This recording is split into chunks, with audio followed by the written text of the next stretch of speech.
Hello मेरे प्यारे दोस्तों, तो कैसे हैं आप लोग। एक जबरदस्त और बहुत ही सेंसिटिव इश्यू के ऊपर मैं बात करने वाला हूं।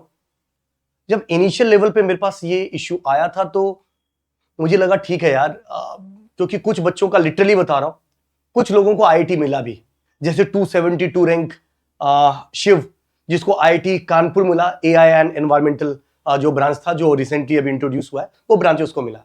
और कुछ लोगों को नहीं मिल रहा था। जब थर्ड राउंड गया, फोर्थ राउंड गया, फिफ्थ राउंड गया, तब तक मैं चैन से बैठा होता कि चलो ठीक है यार, मिल जाएगा, कोई इशू नहीं।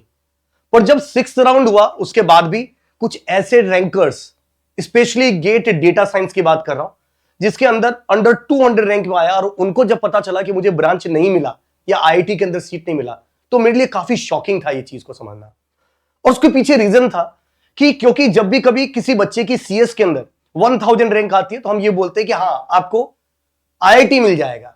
हम श्योर बोल सकते हैं, हाँ, अच्छी आईआईटी नहीं मिला, टॉप 7 नहीं मिले, तो फिर भी कोई ना कोई आईआईटी मिल जाएगा। पर डीए में जब 200 रैंक वाले को आईआईटी नहीं मिल रहा है, तो डेफिनेटली वहां पर एक क्वेश्चन मार्क खड़ा होता है कि किस पर्पस से हमने डीए को एक अलग से गेट का पेपर माना, गेट और एआई के करके ब्रांचेज भी आईआईटी में, उसके बावजूद जो टॉपर्स है इस ब्रांच में, उनको वो ब्रांच नहीं मिल पा रहा है। क्या रीजन है, पूरा डिटेल से जानते हैं, और क्यों इस मुद्दे पर बात करना जरूरी है वो भी हम डिस्कशन करने की कोशिश करते हैं। क्योंकि बहुत सारे बच्चे मुझे मैसेज कर रहे थे, बहुत सारे बच्चों ने मुझे मेल भी किया, चाहे वो टेलीग्राम की बात हो या लिंक्डइन की बात हो, कि सर ये एक इशू, बहुत बड़ा इशू है, हम डिमोटिवेट कर रहे हैं। तो दोस्तों, आप लोगों के बिहाफ पर हम क्या करने वाले हैं वो भी आप लोगों को बताने वाले हैं। सबसे फर्स्ट अगर मैं डिस्कशन करता हूं तो गेट डीए लास्ट ईयर की बात करूं, 57,000 प्लस स्टूडेंट है जिन्होंने गेट का पेपर दिया था। पर अगर मैं एडमिशन की बात करूं तो एडमिशन बहुत ही कम मिल रहा है। क्या रीजन है एडमिशन कम मिलने के पीछे? उसके पीछे थोड़ा सा पहले मैं जेन्युइन डेटा की बात करता हूं, जो करंट सिचुएशन में भी हुआ है। हमारे गेट डीए एआर 105 की बात करता हूं, no offer till CAP round 6, कोई ऑफर नहीं मिला।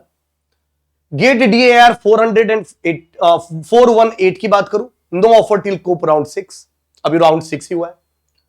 गेट डीए एआर 452 को अब राउंड 6 में भी अभी तक कोई आईआईटी नहीं मिला। 293 को भी अभी तक कोई आईआईटी नहीं मिला। GATE DA AR 134 received an offer in COAP round 6 from IIT Delhi, mind से हुआ, but only after clearing the written test. Sir क्या है रिटन टेस्ट और ये क्या सिचुएशन है, तो मैं बता दूं, जितने भी हम एआई की बात करते हैं वो अभी तक आईआईटी के अंदर एक इंटरडिसिप्लिनरी ब्रांच मानी जाती थी। और जब कभी इंटरडिसिप्लिनरी ब्रांच होती है तो उसके अंदर सीएस वाले स्टूडेंट भी और दूसरे ब्रांच के जो स्टूडेंट है, इवन मैकेनिकल के, इवन इलेक्ट्रॉनिक्स ब्रांच के, वो सारे स्टूडेंट भी अप्लाई कर सकते थे और उसके बेसिस पे वो सिलेक्शन हो जाता था, जब तक डीए इंट्रोड्यूस नहीं हुआ था। अभी तक आईआईटी की तरफ से बाकी के आईआईटी ने कोई भी इस चीज के लिए क्लियर स्टेटमेंट नहीं दिया कि यस, मेरे पास अगर एआई ब्रांच है तो हम प्रायोरिटी जो डीए के अंदर होगा उनको हम प्रायोरिटी देंगे। ऐसा कहीं नहीं आया। गेट के स्कोर के बेसिस पे अगर 5 ब्रांच एलिजिबल है तो गेट के स्कोर के बेसिस पे शॉर्टलिस्ट कर दिया जाता है और उनके बेसिस पे जो टॉपर्स होते हैं उनको सेलेक्ट कर दिया जाता है। और जिन्होंने डेडिकेटेड डीए भरा है, कहीं ना कहीं गेट स्कोर अगर उनका पीछे हो जाता है, क्योंकि उसके लिए बहुत सारे पैरामीटर है, तो उनका सिलेक्शन नहीं होता है। दूसरी चीज, जब भी कभी दूसरे, अगर मैं सीएस की बात करूं तो बहुत सारे ऐसे आईआईटीज के अंदर है जिसके अंदर रिटर्न देने की जरूरत नहीं। अगर आपके गेट में अच्छी रैंक आती, आप उस रैंक के बेसिस पे डायरेक्टली आपका एडमिशन हो जाता है। पर डीए के लिए ऑब्जर्व किया गया है, अच्छी अच्छी आईआईटीज के अंदर भी रिटर्न पेपर देने के बावजूद ही आपका सिलेक्शन होगा। इसका मतलब दोस्तों, जैसे माइंड्स अगर जो मैं आईआईटी दिल्ली की बात कर रहा हूं, माइंड्स की बात करूं, उसके अंदर रिटर्न टेस्ट हुआ, इंटरव्यू हुआ, उसके बाद उसका सिलेक्शन हुआ, तो फिर गेट स्कोर का मतलब ही क्या लग जाता है? गेट स्कोर एक स्टार्टिंग का फिल्टर हो जाता है। कहीं ना कहीं ये डीए वाले स्टूडेंट के लिए बायस्ड नेचर है, और गेट और आईआईटी से हम कभी भी इस बायस्ड नेचर को हम कभी एक्सपेक्ट नहीं करते हैं। और ये एक बहुत ही दुखद चीज है जो डीए वाले स्टूडेंट इस साल काउंसलिंग के अंदर पार्टिसिपेट फील कर रहे हैं। ये सेम चीज लास्ट ईयर भी हुआ था, पर लास्ट ईयर चूंकि ये नया था डीए, तो हमने बहुत सारे बच्चों ने हमें बोला कि सर नहीं मिल पा रहा, तो हमने बोला चलो ठीक है यार, आईआईटी ने अभी तक एक्सेप्ट नहीं किया, हालांकि आईएससी ने उस समय क्लियर कर दिया था, बट एक्सेप्ट नहीं किया दूसरे आईआईटी ने, वो धीरे धीरे कर लेंगे। अब तो 2 साल हो गए, अभी तक आईआईटी इन चीजों को समझ ही नहीं पाए कि डीए ब्रांच अलग है आपके पास, तो डीए वाले स्टूडेंट को प्रायोरिटी मिलनी चाहिए। अगर आपके पास कोप राउंड 6 में भी 105 को अगर अभी तक ऑफर नहीं मिल रहा, तो इसका मतलब है कि कहीं ना कहीं इस ब्रांच के अंदर बहुत ही बड़ा इश्यू है दोस्तों, और इस इश्यू को सॉल्व करना चाहिए। आईआईटी की बात हो या एमएचआरडी की बात हो, उन सबको इस प्रॉब्लम के ऊपर सॉल्यूशन जरूर फाइंड आउट करना चाहिए। नहीं तो आने वाले टाइम में कोई डीए का पेपर लिखेगा नहीं, क्योंकि उसको पता होगा कि अगर मैं टॉप भी कर लूंगा तो मुझे इस ब्रांच के अंदर मुझे आईआईटी नहीं मिलने वाला। इससे ज्यादा बेटर है कि मैं सीएस की प्रिपरेशन करूं और उसी के बेसिस पर मैं एआई भी ले लूं और सीएस ब्रांच भी ले लूं। कोई क्यों सेकंड पेपर की प्रिपरेशन करना चाहेगा, कोई क्यों डेडिकेटेड डीए की प्रिपरेशन करेगा जब 105 पर भी 418 पर भी उसको डायरेक्ट नहीं मिल रहा है, उसको रिटर्न देना पड़ रहा है, उसको इंटरव्यू देना जा पड़ रहा है, उसके बाद उसका सिलेक्शन हो रहा है। तो ये कहीं ना कहीं दिक्कत वाली बात है। GATE DA 226 received offer from IIT Bombay MS after the written test and interview. देखो एमएस के लिए तो इंटरव्यू होगा ही होगा, इसके लिए हम कुछ नहीं कह सकते, रिटर्न हो ना हो, क्योंकि एमएस एक रिसर्च से रिलेटेड, इसको आप मिनी पीएचडी बोल सकते हो, राइट। तो वहां पर जाने के लिए आपका क्या थीसिस होगा, आपका क्या सोच है रिसर्च के पॉइंट ऑफ व्यू से, वो जाना जरूरी है। तो इंटरव्यू तो कंपलसरी है। सीएस ये पहले भी होता था, ऐसा नहीं कि अभी पहली बार हुआ और खाली डीए के लिए हुआ, ये सीएस के लिए भी होता है, राइट। तो many DA candidate with the rank under 200 were rejected, they are not getting the seats into the IIT, top IIT, और ये सबसे बड़ा इशू है। उसके पीछे रीजन देखते हैं कि व्हाट इज द कॉज, क्या मेन रीजन है और उसको कैसे सॉल्व कर सकते हैं। अगर मैं एआई, एमएल, डीए इन सब ब्रांच की बात करूं, यानी artificial intelligence, machine learning, data science, data की बात करूं, डीए की बात करूं, रिलेटेड ब्रांच की बात करूं, open for many GATE papers, offering less chance for seat for the GATE DA. ये जो ब्रांचेज है, ये बहुत सारे गेट पेपर वाले एलिजिबल हैं इस ब्रांच के लिए। चाहे आपने एक्सी से लिखा हो, मैकेनिकल से लिखा हो, सिविल से लिखा हो, आप गेट डीए का पेपर लिख सकते हो और उसके बेसिस पर आप अप्लाई भी कर सकते हो। इसका मतलब एक तो ये सबसे बड़ा रीजन है। तो सर इससे इशू क्या है? ठीक है, अगर मैकेनिकल वाला बच्चा डीए में दे रहा है तो कोई इशू थोड़ी है। नहीं, इशू वहां नहीं है। इस ब्रांच में जो आईआईटी के अंदर है, उसके अंदर मैकेनिकल वाले भी एलिजिबल है, इलेक्ट्रॉनिक्स वाले भी एलिजिबल है, सिविल वाले भी एलिजिबल है। तो ये सबसे बड़ा इशू है, जबकि सीएस के अंदर ऐसा देखने को नहीं मिलता। अगर कंप्यूटर साइंस है तो कंप्यूटर साइंस वाले ही एलिजिबल है उसके लिए, या ज्यादा इलेक्ट्रॉनिक्स वाले कुछ सीट्स के लिए एलिजिबल होते हैं, बट सीएस कोर वालों को हमेशा प्रायोरिटी दी जाती है। तो ऐसा होना चाहिए जैसे आईआईटी मद्रास ने किया। अगर एआई से रिलेटेड है, डीए एआई को प्रायोरिटी देनी चाहिए, उसके बाद दूसरे ब्रांच को देना चाहिए, क्योंकि कोर ब्रांच उनका है। दूसरा रीजन क्या है? Most IITs are offering admission after the written test plus interview. तो यार फिर तो इसका कोई ज्यादा मतलब निकलता ही नहीं है। नो डाउट रिटर्न होना चाहिए, इंटरव्यू होना चाहिए। मैं रिटर्न की बात नहीं करता हूं, इंटरव्यू होना चाहिए, क्योंकि रिटर्न देखे तो ऑलरेडी वो बच्चा प्रूफ करके आया हो।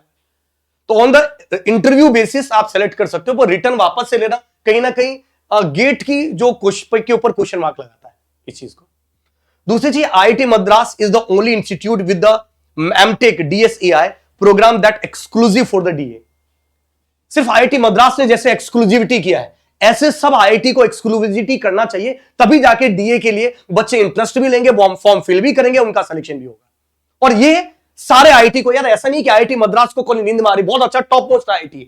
जब आईआईटी मद्रास इस इश्यू को समझता था और जब आईआईटी मद्रास ने इस इश्यू को काउंटर किया, इस इश्यू को सॉल्व किया, तो बाकी क्या आईआईटी दिल्ली की बात हो, आईआईटी बॉम्बे की बात हो, आईआईटी कानपुर की बात हो, उनकी भी ये रिस्पॉन्सिबिलिटी बनती थी। तो कहीं ना कहीं कुछ आईआईटी अपनी रिस्पॉन्सिबिलिटी को समझते हैं और कुछ आईआईटी वही के वही जो पुराने ढर्रे हैं उस पर चलने की कोशिश कर रहे हैं। यहां पर इसके कॉन्सिक्वेंसेस क्या होने वाले वो भी मैं बता देता हूं। Defeat the purpose of the, भाई गेट डीए जब आपने इंट्रोड्यूस किया तो उसका कुछ पर्पज था कि हम डेटा साइंस के बीच में, जो कि इमर्जिंग टेक्नोलॉजी, इमर्जिंग फील्ड है, हम लोगों को अवेयर करें ताकि ज्यादा से ज्यादा लोग इस फील्ड के अंदर जाए, ताकि हम टेक्नोलॉजी एडवांसमेंट की तरफ हम मूव कर सके, इस फील्ड में बच्चे एक्सप्लोर कर सके, रिसर्च इस फील्ड के अंदर बढ़ सके, राइट। बट कहीं ना कहीं आपका इस तरीके की सिचुएशन की टॉपर्स को भी सीट ना मिलना, ये कहीं ना कहीं लोगों को डिमोटिवेट करेगा और डीए की तरफ लोगों का इंटरेस्ट कम होगा। It discourage the high performing student due to the lack of clear the opportunity और direction even after achieving the good rank. वो उस तरफ नहीं जाएंगे। Kill the ambition of the potential research. बहुत से लोगों को एआई में जाने की इच्छा होगी, बट ड्यू टू ये जो एक्सक्लूसिविटी नहीं होने की वजह से वो उस एरिया में नहीं जा पाएंगे और उससे बहुत बड़ा इश्यू होने के चांसेस है फ्यूचर के अंदर। और ये आईआईटी को बहुत अच्छे तरीके से समझना चाहिए दोस्तों। व्हाट वी कैन डू, अब हमारे हाथ में क्या है, हम तो स्टूडेंट हैं, राइट। मान लीजिए मैं मेंटर भी हूं, पर मैं आईआईटी कानपुर को जाके बोलूंगा भाई तुम एक काम करो, आईआईटी ये चीज करो, तो मेरी बात अकेले नहीं सुनेगा। और नहीं आप अकेले इंडिविजुअली ये डिसीजन लोगे तो आपकी बात सुनी जाएगी। बट यस, आपकी बात सुनी जाएगी जब यूनिटी के साथ हम इस चीज को डिसाइड करते हैं। तो मेरा रिक्वेस्ट है आप लोगों से, सबसे, इवन आप डीए देने वाले हो या नहीं देने वाले हो कोई फर्क नहीं पड़ता, बट आप लोगों को डीए वाले स्टूडेंट को सपोर्ट जरूर करना चाहिए, इस ब्रांच को सपोर्ट करना चाहिए, क्योंकि ये ब्रांच फ्यूचरिस्टिक ब्रांच है दोस्तों। तो यहां पर बच्चों के इंटरेस्ट के लिए हम स्पेशली हम कर क्या सकते हैं, send a formal request to the IIT authority to address the issue. इस इशू को एड्रेस करें, और खाली एड्रेस ही ना करें, इस चीज को सॉल्व भी किया जाए। Reach out the MHRD and other key bodies to solve this particular matter, क्योंकि एमएचआरडी है जो इन सब चीजों को रहती है, और higher education, minister of higher education है जो इन सब चीजों को सॉल्व करती है। तो इन दोनों आईआईटीज को मैं आपको सजेस्ट करूंगा, जितने भी इंडिविजुअल आईआईटीज हैं उन सबको आपको मेल करना चाहिए, ताकि उनको ये इश्यू के बारे में पता चल सके, ताकि ये इश्यू जल्दी से जल्दी सॉल्व हो सके। आप लोगों के बिहाफ पर हम लोग भी मेल करेंगे, हमारे जितने भी स्टाफ है 200-300, उन सबसे भी हम आप लोगों के बिहाफ पर हम मेल करवाने वाले हैं। तो ये सब चीजें हम करवाएंगे, पर मेल आईडी कुछ आप लोगों को भी मैं दे देता हूं, right. pgscholarship@ICT -india.org, pgadm@iitr.ac.in, director@iitr.ac.in। इस पूरे पीपीटी को भी, ताकि आप लोगों को मेल आईडी भी मिल सके, ये पूरी की पूरी मेल आईडी मैं जो Geeks for Geeks का गेट सेट गो है, जो हमारा फ्री रिसोर्सेज है, उसमें ये वीडियो भी आपको दिख जाएगा, और इस वीडियो के साथ ये जो पीडीएफ है ये भी मैं आप लोगों को अवेलेबल करा दूंगा। तो आप वहां पर जाकर इस पीडीएफ को भी डाउनलोड कर लीजिएगा, ताकि आप लोगों को ये पूरी की पूरी मेल आईडी मिल जाए, और इस मेल आईडी पर आप लोगों को मेल करना है। हालांकि हमने एक फॉर्मल, एक पूरी एड्रेस करते हुए एक चीज भी समझाया कि क्या क्या इश्यू है और इस इश्यू को कैसे सॉल्व किया जा सकता है। तो हमने एक मेल भी ड्राफ्ट किया है, और आप लोग चाहो तो डायरेक्टली इस मेल को भी कॉपी पेस्ट करके आप डायरेक्टली उनको भेज सकते हो, ताकि उनको रियल में इश्यू क्या है वो चीज समझ में आए। तो आप लोगों के लिए एक drafted mail, as well as किस मेल पर आईडी पर डालना है वो इस मेल को, वो सारी चीजें आपको हम जीएफजी के गेट सेट गो, जो कि फ्री रिसोर्सेज है, आप जाकर वहां से ये डाउनलोड कर सकते हो। और इन सब पर अभी का भी मेल जरूर कर लीजिएगा, हम लोग भी करना शुरू कर चुके हैं। और ये मैं आपको इसलिए बता रहा हूं क्योंकि बहुत सारे बच्चे मुझे एड्रेस कर रहे थे, और मैं इसकी सीरियसनेस को नहीं समझ पा रहा था। पर जब राउंड 6 हुआ तब नहीं मिला, तब ये मुझे कहीं ना कहीं अलार्मिंग लगा, और फिर मैंने जब इसको रिसर्च करना शुरू किया तो मुझे पता चला कि यार ये काफी चैलेंजेस है इस चीज के अंदर। हालांकि बहुत सारी और ऑर्गेनाइजेशन भी है जो इस इश्यू को उठा रही है, उसको सॉल्व कर रही है, और हम आप लोगों के साथ, यानी पूरी की पूरी एंटायर Geeks for Geeks की जो टीम है, वो आप लोग जो गेट डेटा साइंस वाले बच्चे हैं उनके साथ है, और हम भी ये चाहेंगे कि जल्दी से जल्दी इस इश्यू को सॉल्व करें। और मुझे पता है कि वीडियो बनाने से इश्यू सॉल्व नहीं होता है, ये मुझे अच्छे से पता है, पर फिर भी आप लोगों को इसलिए मैं बता रहा हूं, ताकि जिन बच्चों को ये पता ही नहीं कि इश्यू क्या है, उन तक ये बात पहुंच सके, और वो हमारी इस मुहिम के अंदर पार्टिसिपेट कर सके। एक चीज और, हमने यही चीज स्कॉलरशिप के लिए भी उठाया है, और उसका भी बहुत जल्दी मैं आपको अपडेट करने वाला हूं कि हमने स्कॉलरशिप के लिए भी बोला था कि 12,400 जो 2014 में बढ़ाया गया था, उसके बाद इसको बढ़ाकर अभी 2025 लगभग 25,000 कर दिया जाना चाहिए, और ये जेन्युइनिटी भी है। उसके लिए भी हमने बहुत सारे मेल किए, हालांकि गवर्नमेंट हमको घुमाने की कोशिश कर रही है। क्या पूरा इशू है वो भी हम आप लोगों के सामने बहुत ही जल्दी मैं आप लोगों को ये चीज भी बताने वाला हूं। बट यस, इस पूरे मेल टेम्पलेट, ये सारी चीजों का आप लोग जरूर Geeks for Geeks के गेट सेट गो से लेकर आज ही जरूर मेल कर दीजिएगा। हमारी पूरी टीम भी ऑलरेडी बैकएंड के अंदर मेल कर रही है दोस्तों। और भी आप लोगों को क्या लगता है इस वीडियो के कमेंट में जरूर लिखिएगा, और इस वीडियो को शेयर करिएगा all of the students, so that they will get aware, और वो हमारी इस मुहिम में पार्टिसिपेट करें। जितने लोग ज्यादा इस मुहिम में पार्टिसिपेट करेंगे, उतना ही जल्दी हमारी ये प्रॉब्लम सॉल्व कर पाएगी गवर्नमेंट ऑफ इंडिया। तो till that, thank you very much, all the very best, जय हिंद दोस्तों।